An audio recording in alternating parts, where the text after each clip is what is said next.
Coucou, aujourd'hui je vais vous parler des applications de dessin qui existent sur tablette. Il y en a énormément d'applications de dessin pour tablette, mais j'en ai sélectionné 10 et je vais vous faire un petit comparatif. C'est parti! Pour commencer, j'ai créé un tableau pour évaluer toutes ces applications sur différents critères. Je les ai triés par ordre d'importance selon moi. Attention, ce sont mes goûts, ces critères ne sont pas forcément dans le même ordre pour tout le monde. J'ai donc 11 critères dans mon tableau et je vais vous les présenter. Tout d'abord, la possibilité de faire CTRL-Z. C'est très important pour moi de revenir en arrière assez rapidement sans avoir besoin de faire 2 ou 3 manipulations. On va voir comment ça se traduit pour les différentes applications juste après.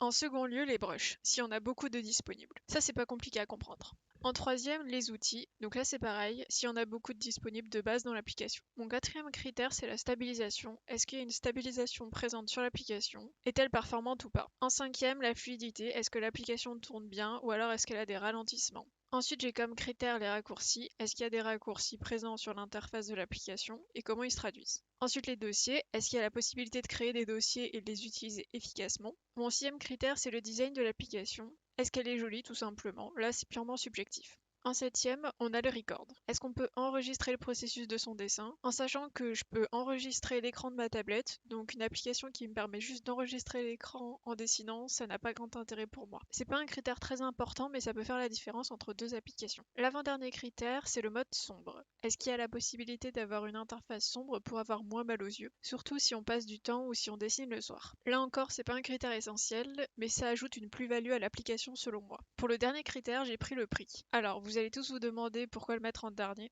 Ça devrait être un paramètre essentiel au choix de l'application. Alors oui, c'est important, mais je l'ai mis en dernier car il y a très peu d'applications payantes. Dans les 10 applications, il n'y en a que 4, dont 2 qui sont parfaitement utilisables à 100% gratuitement, donc ça devient un critère moins important au final. Maintenant qu'on a nos critères, on va parler des applications. Elles sont compatibles avec la dernière tablette de Huawei, la MatePad Pro, sauf deux applications. Clip Studio qui n'est disponible que sur les appareils Samsung possédant le S Pen, et Painter. Donc il y en a 10, je les ai mises par ordre alphabétique parce que je voulais quand même les trier selon un ordre. En premier, on a Artflow, ensuite Clip Studio, puis Concept, l'application de Huion, qui font notamment des tablettes graphiques, Ibis Paint, l'application la plus utilisée sous Android je pense, Krita, Medibang, Painter, Photoshop, et enfin Sketchbook. Maintenant qu'on a notre tableau, on va pouvoir commencer. J'ai découpé ma vidéo en différentes parties. Si mon avis vous intéresse pour une application en particulier, vous pouvez directement vous rendre à cette partie. On commence avec Artflow. J'ai uniquement la version gratuite. C'est une application plutôt jolie, type Procreate, c'est efficace. J'ai commencé à prendre en main l'application, j'ai vu qu'il n'était pas possible de faire un CTRL-Z rapidement, il faut le chercher dans le panneau, donc c'est dommage. Ensuite niveau brush, on est plutôt pas mal pour l'application payante. Et pour la version gratuite, on a le strict minimum, comme pour les outils. Par contre, il y a bien un outil de stabilisation qui est présent, même si on ne peut pas régler l'intensité ou si on veut un trait plus ou moins lissé. Pour la fluidité, c'est top, j'ai eu aucun ralentissement, l'application tourne super bien donc c'est cool.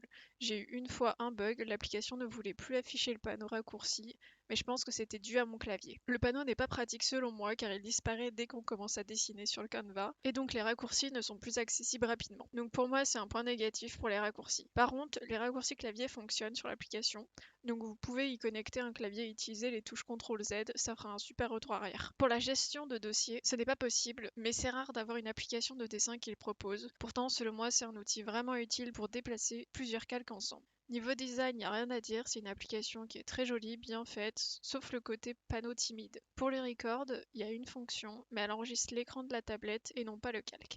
Ça veut dire quoi? Ça veut dire que quand je zoome sur mon dessin ou que je tourne mon calque, ça va apparaître à la vidéo et brouiller un peu la visibilité de celle-ci. En plus, il y a le gros logo Artflow sur la vidéo, donc pas top. Pour le thème sombre, il est présent, l'application est de base dans les tons foncés, donc j'adore. Pour le prix, elle coûte 5,50 €, c'est vraiment pas excessif pour ce qu'elle propose. Alors, Artflow, c'est une bonne application pour commencer, mais personnellement, je l'utiliserai pas moi-même et donc je peux pas la conseiller. Après, je vous invite à tester les applications qui vous intéressent et à vous faire votre propre avis, c'est encore mieux. Passons maintenant à la seconde application, Clip Studio. Pour cette application, j'apporte juste une précision, elle n'est pas disponible sur la MatePad Pro. J'ai réussi à trouver l'APK de l'application pour l'utiliser, mais tout est restreint, les outils de transformation et même la sauvegarde du dessin. Et impossible d'acheter l'application car ça se passe avec les services Google. Je vous conseille de passer cette application si vous avez une tablette ou un téléphone sous MIUI. Alors, faut savoir que j'utilise Clip Studio Paint en tant que logiciel sur mon PC depuis 2 ans maintenant, je crois, et je l'adore. Donc on va voir si l'application est aussi bien sur tablette. En ouvrant l'application, on se rend compte que c'est exactement la même disposition que sur PC. Les panneaux sont les mêmes, tout est pareil. Donc j'étais pas dépaysée. On a la possibilité de faire un CTRL Z et d'effacer le trait précédent juste en touchant l'écran avec deux doigts. Rien de plus simple, je suis fan de cette fonction. Pour les brushes, outils, etc., il n'y a rien à dire, c'est exactement le logiciel en entier mais sur tablette, donc on a accès à absolument toutes les fonctionnalités possibles sur un logiciel de dessin. Pour ça, vous ne serez pas déçus. Je vais vite passer sur les différents critères car elle coche tout étant donné que c'est une application vraiment très complète. Donc on a bien la stabilisation, l'appli est très fluide, surtout qu'elle est très lourde à gérer, donc je trouve ça top. On a les raccourcis de présence sur le côté gauche, mais en plus de ça, on a un petit badge sur le côté droit, et quand on clique dessus, on déroule un menu avec encore plus de raccourcis disponibles. En plus de ça, les raccourcis clavier sont possibles, donc que demander de plus? Ah si, je sais. La gestion de dossier. Là encore, elle prend en compte et ça fait du bien, putain. De plus, c'est une application magnifique. J'aime beaucoup les icônes avec ses couleurs sombres au top. Par contre, pour le record de l'écran, il faudra faire via le système de la tablette car l'application ne le permet pas ou alors j'ai loupé la fonction. Mais alors, est-ce que ce serait l'appli parfaite pour le dessin? Je m'excuse déjà d'avance pour les CSP lovers, mais je pense pas que cette application soit parfaite. En tout cas pour moi, car on va parler du prix et là, ça fait mal. Ça fonctionne sous un système d'abonnement. Déjà, pourquoi? Faut payer par mois ou par an une application sur tablette, même pas sur PC en plus, pour faire des dessins qui ne sont de toute façon pas aussi bons que sur logiciel avec le confort d'un PC, etc.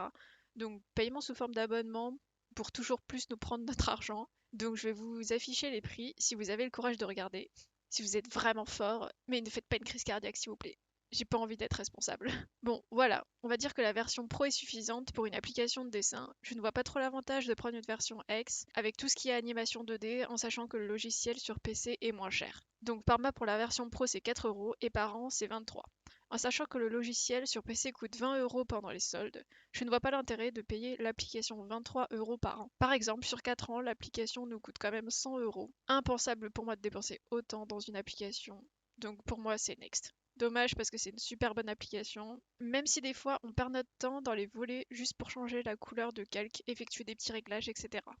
CSP, je le conseillerais pour des personnes qui connaissent déjà le logiciel, qui sont prêtes à payer l'abonnement et qui en ont vraiment besoin, par exemple les professionnels. Vous ne serez pas déçus, rien n'a été retiré au logiciel, il faudra juste prévoir une taille d'écran assez grande pour ne pas perdre en surface de calque. En sachant que vous pouvez enregistrer vos dessins sur le cloud et donc les ouvrir depuis votre PC, les améliorer, puis les retravailler sur tablette sans souci. On passe donc à l'application suivante, Concept. Là encore, pour Concept, je n'ai pas acheté l'application, donc je vais juger sur ce que j'ai. Quand j'ai ouvert l'application, j'ai été agréablement surprise de voir qu'elle ne ressemble pas aux autres applications. Elle est très épurée, j'aime beaucoup, et surtout cette roue sur le côté j'adore. Pour le CTRL Z, ça fonctionne comme avec CSP et bien d'autres, en appuyant avec deux doigts, donc nickel. Par contre, pour les brushes et les outils, je ne sais pas ce qu'ils ont fait, mais c'est pauvre.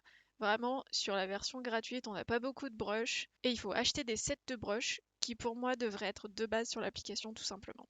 Donc vraiment pas bon pour les outils et les brushes. Cependant, on a une gamme de couleurs de chez Copic, donc c'est vraiment un bon point pour moi. Ça permet de choisir les couleurs plus facilement que si on avait une infinité de couleurs. Et certains brushes prennent en compte l'inclinaison. On a aussi un outil peu commun, c'est la distorsion, qui permet de retravailler le line par exemple. Et aussi un outil texte, mais pas beaucoup d'options sur les calques. Pour la stabilisation, par contre, on est bon. Il y en a une dessus, elle est pas transcendante, mais elle a le mérite d'exister. C'est une application très fluide, j'ai jamais eu de bug. Pour les raccourcis accessibles, c'est sous forme de petites roues qui permet de changer de brush, de couleur, d'outils, etc. C'est super pratique. Il n'y a pas de gestion de dossier, mais c'est assez compliqué encore une fois de l'avoir sur les applications. Pour le design, j'aime beaucoup, c'est une application qui ressemble à aucune autre. Très originale, bien pensée, rien à dire. Le record n'est malheureusement pas disponible sur cette application, faudra utiliser la capture d'écran natif sur la tablette pour enregistrer votre dessin. Le mode sombre n'est pas disponible, c'est compréhensible quand on voit le design qui est très blanc, qu'un mode sombre ne soit pas proposé. Pour le prix, il faut passer en pro, donc acheter l'application 10,99 € et pour avoir les brushes, il faut les acheter également. C'est un peu dommage. Concept, je ne l'utiliserai pas moi-même, donc je peux pas vous le conseiller. Les brushes sont restreints et payants, ça ne me va pas du tout. On passe à Huion. Je vais passer plus vite sur cette application. On a bien la gestion de CTRL Z avec deux doigts, mais niveau brush et outils, c'est vraiment pas fou. Très peu de choix, juste le basique. Pour la stabilisation, elle est présente mais pas réglable. Niveau fluidité, c'est très mauvais, on a beaucoup de ralentissements. J'ai eu des problèmes de ralentissement sur deux applications et pour moi, c'est rédhibitoire. Pour les raccourcis, c'est pas mal, ils sont présents sur le côté gauche pour régler la taille et l'opacité du brush et des raccourcis en haut. Pour les dossiers, sans surprise, il n'y en a pas. Le design de l'application est vraiment joli, un peu comme Artflow, c'est sobre, j'aime bien, même si j'aurais voulu un thème sombre. Il n'y a pas de record de dispo dessus. Comme je disais, c'est une application gratuite, donc super. Alors Huion, je trouve que l'application est bonne, mais pas assez poussée. Ça promet pour plus tard en tout cas. Il faut surtout améliorer la fluidité de l'application, mettre à disposition plus d'outils, et on sera pas mal. C'est pas une application que je vous conseillerais, car on peut trouver mieux et plus abouti. On passe à Ibis Paint, l'application la plus connue sous Android je pense. Pour le CTRL Z, ça fonctionne avec 2 doigts, donc parfait. Pour les brushes, je pense qu'on peut pas faire plus fourni qu'Ibis Paint. 379 brushes de disponibles. Sur l'application gratuite, je ne sais pas exactement combien il y en a d'accessibles, mais je dirais au moins un bon tiers. Et elles sont très différentes. J'aurais peut-être aimé un système de classement pour différencier les brushes, pinceaux, crayons, textures, etc. Par contre, la gomme, on peut prendre la forme des différents brushes, donc ça c'est pratique. Pour les outils, on a tout ce dont on a besoin, en plus du lasso, la baguette magique, le flou, texte, le mode de calque pour afficher les effets, un outil pour mélanger les couleurs, un pot de peinture avec possibilité d'étendre la zone de sélection avec un nombre de pixels, gérer la force, etc. Verrouillage alpha pour verrouiller les pixels colorés, et le masque d'écrêtage, appelé détourage. On a différentes règles et outils pour tracer les lignes avec des points. On a en plus beaucoup de trames utilisables pour vos projets, surtout pour les mangas par exemple. Pour la stabilisation, on peut régler l'intensité et choisir si on veut une stabilisation en temps réel ou après le trait, très utile pour faire des formes vraiment lisses. Pour la fluidité, j'ai jamais eu de bug ou de ralentissement depuis que je l'ai, environ un an. Pour les raccourcis, c'est très bien pensé car on peut retirer les étiquettes des outils à gauche et gagner de la place. On peut aussi enlever les panneaux et avoir accès encore aux outils, couleurs, etc. Tout ce qu'on a en bas. Pour les dossiers, on en a, mais globalement, ça permet juste de trier nos calques pour pouvoir se repérer. On ne peut par exemple pas modifier tous les calques d'un dossier en même temps. Donc fonction à travailler, on va dire. Pour le design, eh ben, je la trouve pas très jolie. Les icônes font vieux et pas quali. Le panneau qui apparaît, c'est pareil, ça fait pour moi pas propre, quoi. C'est vraiment dommage pour cette application qui est limite irréprochable pour moi. Pour le record, c'est super, on a l'enregistrement du calque qui se fait automatiquement sans manipulation et en plus de ça, il enregistre le canvas et pas l'écran. Donc quand on zoome ou qu'on tourne notre calque, ça n'apparaît pas à la vidéo. Pour le thème sombre, il est disponible, on peut choisir entre noir et blanc, donc super pour mes yeux. Enfin, son prix. C'est une application qui est payante mais totalement et entièrement utilisable gratuitement. En sachant que vous pouvez regarder une vidéo de 30 secondes pour débloquer tous les brushes et fonctionnalités payantes pendant 18 heures. Super pour les personnes qui n'ont pas les moyens et qui veulent l'application en entière. Cependant, si vous voulez l'acheter, elle coûte 9 €, donc totalement acceptable pour tout ce qu'elle propose, même si niveau esthétique, c'est pas trop ça. Donc Ibis Paint, qu'est-ce que j'en pense? C'est vraiment une application excellente pour le dessin où rien n'a été laissé de côté. On a une application vraiment complète en sachant que si vous utilisez CSP sur PC, vous pouvez transférer directement depuis l'application vos dessins vers le cloud de Clip Studio Paint et pouvoir ensuite les continuer sur PC. Par contre, vous ne pouvez pas les renvoyer de votre PC vers Ibis Paint. Le dessin reste cependant sur votre tablette, même après l'avoir envoyé dans le cloud. Je pense que c'est vraiment une application pour tous, très quali, même s'il faut encore faire un tout petit effort pour le design et cette histoire de dossier. C'est pas encore abouti selon moi. Par contre, c'est une de mes applications préférées. On passe ensuite à Krita. C'est de base un logiciel sur PC, qu'on peut retrouver sur Android maintenant. Globalement, c'est comme CSP, c'est un logiciel adapté à Android, mais rien n'a été enlevé. Pour le CTRL Z, ça n'est pas possible avec 2 doigts, donc c'est un peu dommage. Pour ce qui est des brushes et des outils, on en retrouve en bonne quantité, donc super. Niveau stabilisation, on a la stabilisation de base que l'on peut régler, donc génial. Pour la fluidité, c'est pas trop ça, on a quelques ralentissements, donc je pense que c'est une application qui a été mal adaptée au système Android. On a quelques latences pour les flips par exemple, horizontaux ou verticaux. Pour les raccourcis, c'est pas mal. Ils sont accessibles, mais il manque une optimisation pour tablette. J'imagine pas les gens qui dessinent sur leur téléphone avec cette interface. T'as plus de place pour ton calque, quoi. Pour les dossiers, c'est très bien géré, donc nickel. Niveau design, on aurait pu faire mieux. Quelque chose de plus adapté, comme j'ai dit. Les icônes sont pas hyper jolies pour les brushes, sinon les autres icônes sont très jolies. Pour le record, il y en a pas sur cette application. Le mode sombre est validé avec une application noire. Pour son prix, il y a rien à dire, elle est gratuite, c'est une application hyper complète et en plus de ça, on peut faire de l'animation avec. C'est peut-être pas la meilleure application pour faire l'animation, mais au moins l'option est disponible. Krita, je le recommanderais pour les personnes qui veulent une application vraiment complète comme un logiciel, qui n'ont pas d'argent à investir dans une application. Après, faudra s'attendre à quelques ralentissements sur des actions lourdes, mais sinon elle est top. Si vous avez une grande tablette surtout, moi j'ai une 11 pouces et je trouve que la zone de travail est un peu trop petite. Maintenant, place à Medibang. Le CTRL Z est faisable en appuyant avec 2 doigts sur l'écran, donc parfait. Pour les brushes, c'est délicat parce qu'on en a de base très peu, mais il faut les télécharger par le cloud, donc c'est moyen. J'aimerais avoir les brushes disponibles de base. Pour les outils, on en a vraiment pas mal avec des effets de calque, des règles de ligne dynamique, des pots de peinture, baguettes magiques, etc. Donc c'est vraiment bien. La stabilisation, on a celle de base qui permet de gérer l'intensité simple et efficace. L'application est très fluide, j'ai jamais eu de soucis avec elle. Pour les raccourcis, j'ai un problème avec cette application ces raccourcis, enfin surtout ces panneaux de contrôle. On a 3 icônes identiques sur 3 bandeaux de raccourcis. À quoi ça sert? En plus, si on clique dessus, ça n'ouvre que le panneau pour changer d'outil. Donc quelle est l'utilité? Je ne sais pas. On peut laisser ouvert les panneaux complémentaires, mais impossible à redimensionner, donc ça prend tout l'écran. Pour les dossiers, on peut modifier tous les calques d'un même dossier sans souci, donc super. Pour le design, je ne suis vraiment pas satisfaite. Ce sont surtout ces panneaux qui gâchent tout, parce que sinon l'application est plutôt jolie. Il n'y a pas d'enregistrement proposé par l'application, mais elle est sombre, donc ce sera plus agréable pour les yeux. Niveau prix, c'est une application gratuite de base où l'on peut regarder une vidéo pour avoir toutes les fonctionnalités payantes pendant 13 heures, un peu comme Ibis Paint. Alors ce que je pense de cette application, c'est une bonne application, mais je ne la conseillerais pas car elle est trop brouillon, les icônes sont pas claires, les panneaux inutiles pour certains, les brushes téléchargeables c'est n'importe quoi, et pourtant elle a des atouts, mais pour moi des points négatifs trop importants. On passe maintenant à Painter, ou Infinite Painter. Alors l'application Procreate Lite, j'ai envie de dire, car elle ressemble à 95% à Procreate. Sur la Huawei, elle n'est pas disponible. Vous pouvez trouver l'APK, mais elle sera directement bloquée sans période d'essai de 7 jours, et sans possibilité de l'acheter, car ça passe par les services Google. Painter a la fonctionnalité de faire un retour arrêt en appuyant sur 2 doigts. Elle dispose d'énormément de brushes ainsi que d'outils. Elle a quelques brushes qui se ressemblent, mais au moins on a le choix. La stabilisation dans Painter est très bien gérée. On peut régler et aussi appliquer un effet élastique. Ça va arrondir le trait. On peut aussi créer des cercles, lignes droites, arcs de cercle à main levée, puis les lisser en maintenant le stylet sur l'écran à la fin de la forme désirée. Comme outil, on a aussi le navigateur qui va afficher une vision globale du dessin dans un coin que l'on peut adapter. Et ça, c'est une fonctionnalité top pour moi. Pour ce qui est de la fluidité, l'application est vraiment cool. Jamais de ralentissement ou de bug. Painter a quelques raccourcis affichés à l'écran, l'essentiel. Le reste est accessible tout de même rapidement. On peut enlever les raccourcis affichés pour avoir uniquement notre calque et avoir un max de place. On peut déplacer le panneau de raccourcis où on veut. Par contre, j'aurais bien aimé un petit raccourci de transformation rapide dans ce panneau. Alors, c'est la première fois que je vois ça sur une application, mais on peut configurer les touches de volume comme raccourci, j'adore. Soit pour naviguer entre les calques ou changer la taille des brushes, c'est trop bien. Ça fait une utilité aux boutons qui ne nous servent pas vraiment dans ce genre d'application, c'est hyper malin. Pour les dossiers, ils ne sont pas pris en charge, vraiment dommage, mais quand on transforme un calque, on peut choisir d'appliquer la transformation à plusieurs calques. Donc ça permet d'avoir les mêmes fonctionnalités qu'un dossier. Pour le design, j'ai rien à dire, l'application est juste magnifique. On peut changer la couleur en blanc et gris et aussi en blanc et rouge, en plus du noir et gris. Donc on a bien thème sombre. Pour le prix, c'est une application payante. On a 7 jours gratuits où l'on peut tester à 100% l'application. Je vous conseille de la tester d'ailleurs parce que c'est vraiment insane. À la fin des 7 jours, on n'a plus accès à grand chose, faut l'acheter. Je crois qu'elle coûte 10 euros. C'est raisonnable, je trouve, pour une application de cette qualité. Painter, c'est vraiment une excellente application. Si vous devez acheter une seule application, je vous conseille celle-là sans hésiter. Elle est presque parfaite, mais la perfection est difficile à atteindre. On continue avec l'avant-dernière application, ça va aller très vite. J'ai pas du tout aimé cette application. Pour moi, c'est la pire de toutes celles que j'ai testées. Pourtant, c'est une licence bien connue dans les logiciels de dessin, c'est Photoshop. On n'a pas de CTRL Z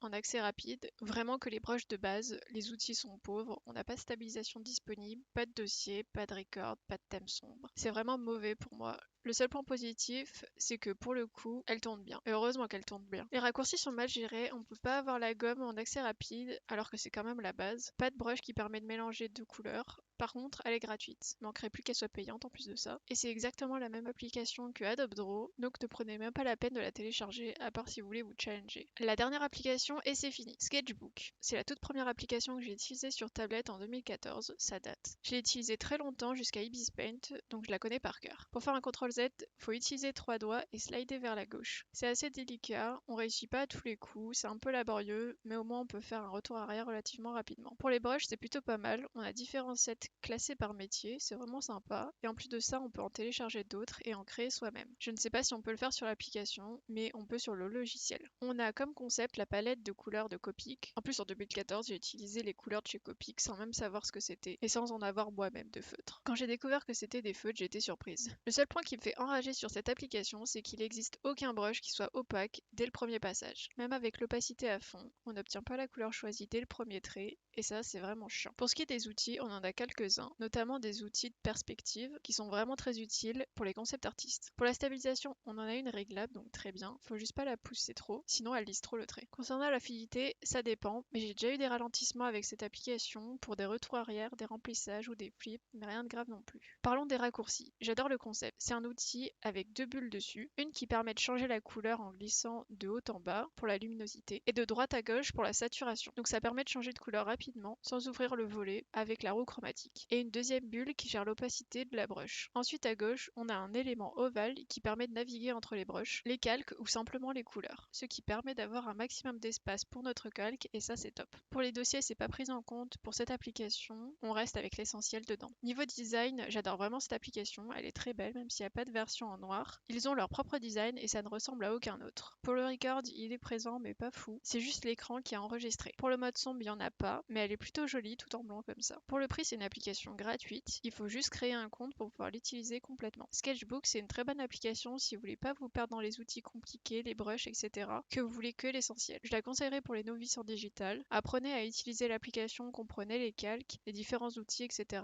et ensuite passez à une autre application si vous avez besoin de plus de fonctionnalités. Maintenant qu'on a passé en revue les 10 applications, quelle application choisir? Alors j'ai plusieurs réponses, mais déjà on peut faire un tri par rapport aux applications que moi je n'utilise pas et je ne conseille pas. Il nous reste donc 5 applications sur les 10, ça réduit déjà le champ des possibles. Si j'ai enlevé une application que tu aimes, n'hésite pas à me dire pourquoi c'est la meilleure en commentaire. Il nous en reste donc 5, et là tout dépend de vos besoins. Si vous avez vraiment besoin de l'application la plus complète et que vous avez les moyens, prenez Clip Studio sans hésiter. Si vous n'avez pas les moyens mais que vous voulez quand même une application ultra complète, prenez Krita. Attention avec ces deux applications à votre taille d'écran. Si vous avez un téléphone, oubliez ces applications.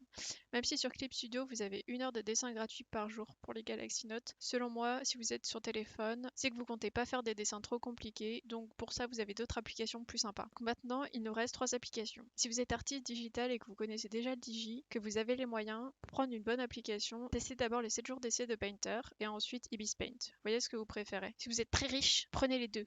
Elles ont un prix équivalent, et si vous n'avez pas d'argent à mettre dans une application, prenez Ibis Paint, regardez la vidéo 30 secondes et vous aurez accès à toutes les fonctionnalités pendant 18 heures. Et la dernière application qui reste, Sketchbook. Je vous la conseillerais si vous connaissez rien au digital et que vous voulez une application vraiment simple et bien pensée. Voilà, j'ai fini de dire tout ce que j'avais à dire sur ces 10 applications de dessin. Dites-moi si vous aimez d'autres applications que celles que je viens de présenter et si vous avez d'autres critères que les miens et dans quel ordre. Dites-moi aussi si je me suis trompée sur certains points et si vous n'êtes pas d'accord avec moi. Faites-moi savoir tout ça en commentaire, on débattra ensemble. En tout cas, j'espère que cette vidéo vous a été utile et que vous avez aimé. Si c'est le cas, vous pouvez me soutenir en mettant un like. Ça m'encouragerait à faire d'autres vidéos dans ce style. Et partagez la vidéo si vous connaissez des personnes qui cherchent une application de dessin et qui ne savent pas laquelle choisir.